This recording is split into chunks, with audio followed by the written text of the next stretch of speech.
ఈరోజు నాకు ఎంతో సంతోషంగా ఉన్న రోజు. ఎందుకంటే నవీన్, నితీష్ ఇద్దరు కూడా నాతోటి 5 సంవత్సరాలు తెలుగుదేశం పార్టీ పోరాటంలో ఉన్నారు. నవీన్ అయితే తెలుగుదేశం పార్టీ కోసం, నా కోసం ఆనాడు వైసీపీ ప్రభుత్వం చేత రౌడీ షీట్లు పెట్టించుకున్నటువంటి నాయకులు వీళ్ళు. ఒకరోజు నాకు 4 రోజులు కనపడలేదు. ఈ మధ్యన వెంకటేశ్వరపురంలో మా ఇంట్లో ఉంటాడు ఒక అబ్బాయి, రామకృష్ణ అని. నవీన్ అన్న నేపాల్లో ఇరుక్కుపోయాడన్నా అన్నాడు. నవీన్ ఏంది, నేపాల్ ఇరుక్కుపోయేది ఏంది, ఏంటి సంగతిని అడిగా. అక్కడ పశుపతినాథ్ అని ఈశ్వరుడు దేవస్థానం పోయారన్నా వీళ్ళందరూ అన్నారు. నేను ఇమ్మీడియట్గా వాట్సాప్ కొట్టమన్నాను. రావట్లేదు అన్నాడు. నువ్వు ట్రై చేయవా ముందన్న. ట్రై చేస్తే అప్పుడే తగిలింది. ఫోన్ ఎత్తాడు. ఎత్తితే అప్పుడే వాళ్ళకి ఏమంటారు, వైఫై ఆడ కరెంటు పోయింది తప్ప వైఫై రాలేదు. ఒక ఇంట్లో ఇంటర్నెట్ ఉంటే ఏంది ఉండింది, ఆ వైఫై రావడం జరిగింది. ఇప్పుడే నీకు చేయబోతున్నానన్నా అంటూ నిజంగా ఆ ఫోన్లో ఎడ్ చేశాడు. మేము చనిపోవాల్సిన పరిస్థితి.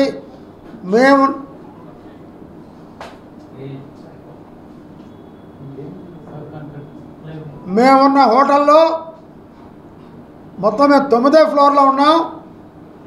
4 ఫ్లోర్లు తగలబడిపోయినాయి. పైకి మంటలు రాకుండా మా అదృష్టం ఏంటంటే మధ్యలో స్విమ్మింగ్ పూల్ ఉండటం వల్ల మంటలు ఆగిపోయినాయి.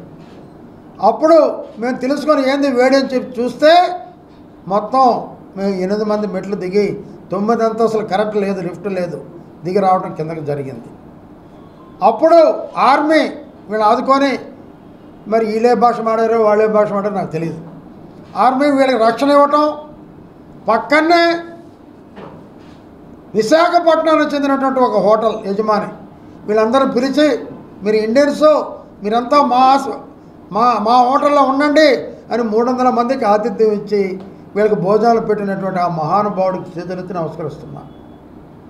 ఎందుకంటే వీళ్ళ కళ్ళ ముందే అక్కడ ఓలీ ప్రభుత్వం మంత్రిని చంపడం జరిగింది. వీళ్ళు చూస్తుంటేనే కొట్టి నదిలో వేశారు. వీళ్ళు ప్రాణాలు అరచేతిలో పెట్టుకున్నారు. నవీన్ అయితే బోర్న ఏడ్చాడు.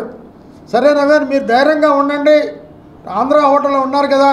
ఇట్లా మన లోకేష్ బాబు పూర్తిగా అక్కడ రాయబారులతో మాట్లాడుతున్నాడు, ఎంబసీతో మన ఇండియా ద్వారా మాట్లాడిస్తున్నాడు.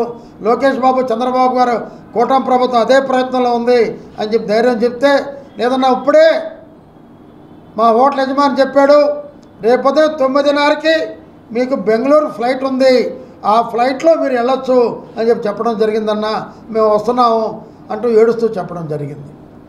నిజంగా నేపాల్లో అరచేతిలో ప్రాణాలు పెట్టుకొని బతికిన వీళ్ళందరికీ లోకేష్ బాబు ఒక దేవుడు అని చెప్పి నేను మనవి చేస్తున్నాను. ఎందుకంటే సూపర్ 6 మీద అనంతపురంలో జరిగిన సభ లక్షలాది మంది కూడా పక్కన పెట్టి మన ఆంధ్ర రాష్ట్ర ప్రజలు నేపాల్లో చిక్కుకున్నారు, వాళ్ళని రక్షించాలి అనేటటువంటి ఆయన అక్కడ హైదరాబాద్లో కూర్చొని కౌంటర్ పెట్టి అందరితో మాట్లాడుతూ, నేపాల్ ఎంబసీతో మాట్లాడుతూ, ఇండియన్ ఎంబసీతో మాట్లాడించి మా ఆంధ్రులకి, మా ఇండియన్స్కి ఏమి జరగకూడదు అంటూ చేసినటువంటి ఒక ఆంధ్రుల ఆశాజ్యోతి లోకేష్ గారు. ఎందుకంటే ఇది నేను చెప్పడం కాదు, మా ప్రభుత్వం అని నేను మాట్లాడటం కాదు.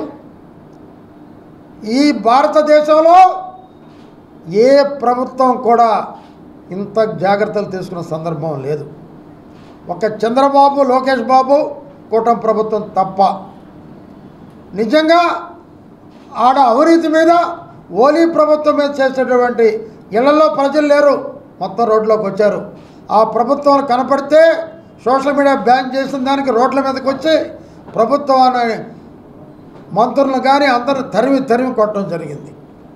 అంటే అవినీతి పట్ల ప్రజలు ఎంత వ్యతిరేక భావం చూపిస్తున్నారనేది మన కళ్ళకి స్పష్టమవుతూ ఉంది. ఆ ప్రాణాలు అరిచేతిలో పెట్టుకొని బయటపడే వాళ్ళల్లో మన నెల్లూరు జిల్లా సంబంధించిన వాళ్ళు 8 మందిలో వీళ్ళిద్దరు. మిగతాదంతా మా నవీన్ మాట్లాడతాడు. నిజంగా ఆలోచిస్తే నాకు ఒక ఆనందం. నా తమ్ముళ్ళు, నా కోసం పార్టీ కోసం పోరాడిన నా తమ్ముళ్ళు మళ్ళీ తిరిగి వచ్చారంటే వాళ్ళని చూసి నిన్న సాయంత్రం అయితే నేను కరుసుకొని ఆనందపడ్డాను. ఇంటికి వస్తే నా ఆనందానికి అవధులు లేవు. అటువంటి నేపాల్లో ఇచ్చి బయటపడేదని చేసినటువంటి మా లోకేష్ బాబుకి ఆంధ్రప్రదేశ్ యువకుల ఆసియా జ్యోతి మా లోకేష్ బాబుకి, చంద్రబాబు నాయుడు గారికి, అదే రకంగా పవన్ కళ్యాణ్ గారికి, కూటమి ప్రభుత్వానికి ప్రత్యేక ధన్యవాదాలు తెలియజేస్తున్నాం. సెల్ అధికార ప్రతినిధి. మేము మొన్న 9వ తేదీ పశుపతినాథ్ గుడికి దర్శనం కోసం నేపాల్ కాఠ్మాండు చేరుకోవడం జరిగింది. 8 మంది స్నేహితులతో కలిసి మేము బెంగళూరు విమానాశ్రయం నుంచి నేపాల్కి చేరుకున్నాము. మేము చేరుకున్న రోజు అక్కడ ఏమీ లేదు, అంతా ప్రశాంతంగా ఉన్నది. ఆ రోజు రెస్ట్ తీసుకున్నాము. పక్క రోజు ఉదయాన్నే మేము టాప్ ఫ్లోర్లో ఉన్నటువంటి స్విమ్మింగ్ పూల్ దగ్గరికి వెళ్ళాం బ్రేక్ఫాస్ట్ చేయడానికి. ఆ వ్యూ చూడడం కోసం వెళ్ళడమే మాకు మా ప్రాణాలకి ఏ హాని జరగకుండా తిరిగి బయటికి రాగలిగాం. మేము టాప్ ఫ్లోర్లో ఉండబట్టి ఆ స్విమ్మింగ్ పూల్ వల్ల మంటలు పైదాకా రాకుండా దాదాపు 4th ఫ్లోర్ వరకు ఉన్న ఫర్నిచర్ కానీ, కబోర్డ్స్ కానీ, మేమున్న హోటల్ హిల్టన్ హోటల్ని, అది అక్కడ ఎవరో పొలిటీషియన్స్ యొక్క హోటల్ అని, అక్కడెవరో పొలిటీషియన్స్ ఉన్నారని అక్కడున్న ఆకతాయిలందరూ కూడా వాళ్ళ మీద దాడి చేయడం కోసం వచ్చి ఆ హోటల్ని తగలబెట్టడం జరిగింది. ఆ తగలబెట్టే పరిస్థితుల్లో అక్కడ ఉన్నటువంటి ఫర్నిచర్ కానీ, ఇక లోపల ఉన్నటువంటి సోఫాలు కానీ వగేరా మొత్తం తగలబడిపోయాయి. ఆ క్రమంలో మేము ఎమర్జెన్సీ ఎగ్జిట్ ద్వారా, మెట్లున్నాయి స్టెప్స్, ఆ స్టెప్స్ ద్వారా 8 మంది అలా దిగి కిందకు వచ్చేసాం. కిందకు వచ్చి ఆ వీధిలో ఈ వీధులు అంతా ఎటు చూసినా కూడా వేల సంఖ్యలో అందరూ అరుస్తూ బైకులు వేసుకొని రేస్ చేసుకుంటూ, తర్వాత టైర్లు ఇటువంటి ఏమైనా తగలబెట్టేస్తూ రోడ్లలో ఎటు పడితే అటు తిరుగుతూ ఉన్నారు. మేము భయంతో వీధులు తిరుగుతూ హోటల్ పబేరా అనే దగ్గరికి వెళ్ళాం. అక్కడికి వెళ్ళంగానే అది ఒక ఇండియన్ది. అతను మమ్మల్ని పిలిచి అప్పటికే గేట్లకు తాళాలు వేసేసి ఎవరిని లోపలికి రానియకుండా అక్కడికి ఆపేశాడు. కానీ అతను ఏం చేశాడంటే ఇండియన్స్ అని, ఆంధ్ర వాళ్ళమని, తెలుగు వాళ్ళమని లోపలికి పిలిచి మాకు షెల్టర్ ఇచ్చాడు. 3 రోజులు ఫుడ్ కానీ, వాటర్ కానీ ఏ ఇబ్బంది లేకుండా, ఎటువంటి రూపాయి కూడా ఖర్చు లేకుండా మమ్మల్ని అందరినీ సేఫ్గా చూసుకున్నాడు. తర్వాత ఆ 3 రోజుల తర్వాత వైఫై కోసం అని చెప్పేసి కరెంట్ లేని పరిస్థితుల్లో పక్కన అటు ఇటు ఒక వీధిలో వెళ్ళి అడుగుతూ ఉంటే ఒక ఇంట్లో వైఫై ఉన్నింది, వాళ్ళ ఇంట్లో ఇన్వర్టర్ ఉన్నింది.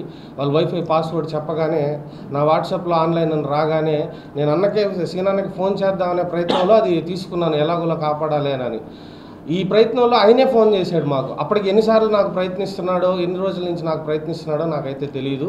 అన్న ఫోన్ చేశాడు వెంటనే, అన్న ఇలా అయిపోయిందన్న పరిస్థితి, గుడికని వచ్చాము, 8 మంది ఉన్నామన్నా, ఇలా ఇబ్బంది పడిపోతా ఉన్నాము, ఎలా అని అంటే, నువ్వేం టెన్షన్ పడకు, ఇక్కడ నారా లోకేష్ బాబు, చంద్రబాబు నాయుడు గారు ఇద్దరు కూడా ఈ ఆంధ్ర వాళ్ళు ఎంతమంది అయితే అక్కడ నేపాల్లో చిక్కుకో ఉన్నారో వాళ్ళందరికీ స్పెషల్ ఫ్లైట్లు కానీ, నిత్యావసరాలు కానీ, ఇంకేదన్నా ఉంటే అక్కడ అన్నీ సమకూరుస్తామని చెప్పేసి చేస్తూ ఉన్నారు. దాన్ని నీకు ఎలాగోలా నీకు అటాచ్ చేసే ప్రయత్నం నేను చేస్తాను, నువ్వు టెన్షన్ పడకు, నువ్వు ఇబ్బంది లేకుండా ధైర్యంగా అక్కడ ఉండు అని అన్నారు. ఈ లోపల మాకు అక్కడ ఆర్మీ వాళ్ళు, మేము తెలుగు వాళ్ళం, ఇండియన్స్ అని చెప్పేసి తీసుకొచ్చి మమ్మల్ని ఎయిర్పోర్ట్ దాకా డ్రాప్ చేశారు. ఆ డ్రాప్ చేసిన తర్వాత అక్కడికి వచ్చిన తర్వాత పక్క రోజు ఉదయాన్నే 9:30కి బెంగళూరు ఫ్లైట్లో మేము రిటర్న్ రావడం జరిగింది. ఆ 3 రోజులు మేము ప్రాణాలు అరచేతిలో పెట్టుకొని వీధి తిరుగుతూ చాలా ఇబ్బంది పడుతున్నాం. తిరిగి బతికడమే చాలా గొప్ప విషయం. మా అదృష్టమో ఇంకేటో తెలియదు కానీ తిరిగి రావడం మాకు చాలా గొప్పగా ఉంది. ఈ తిరిగి వచ్చిన దానికి కూటమి ప్రభుత్వానికి, నారా లోకేష్ గారికి, చంద్రబాబు నాయుడు గారికి, మేము 8 మందికి జీవితాంతం రుణపడి ఉంటాము. మేము ఈరోజు బతుకున్నామంటే ఈ కూటమి ప్రభుత్వం కారణం. ఒక కార్యకర్తగా కాదు, నేను ఈ ఆంధ్రప్రదేశ్ రాష్ట్రంలో తెలుగువాడిగా నేను అక్కడికి వెళ్ళిన పడిన బాధను కళ్ళారా చూశాను కాబట్టి ఇవన్నీ తెలుసుకొని ఈ ప్రభుత్వానికి నేను జీవితాంతం రుణపడి ఉంటానని చెప్పి ఈరోజు చెప్తా ఉన్నాను.